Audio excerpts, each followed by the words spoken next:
ગામના છાપરા ફળિયામાં શ્રી બાળ ગણેશ દ્વારા આબેહૂબ પ્રતિકૃતિથી ધામધૂમથી ઉજવણી કરાઈ છે।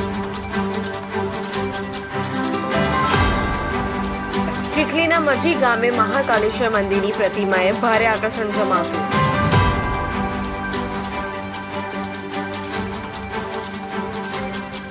શ્રી મહાકાલેશ્વરની જ્યોતિર્લિંગના 75 ફૂટ જેટલા આબેહૂબ મંદિરમાં મજી ગામના ગણેશજી બિરાજમાન।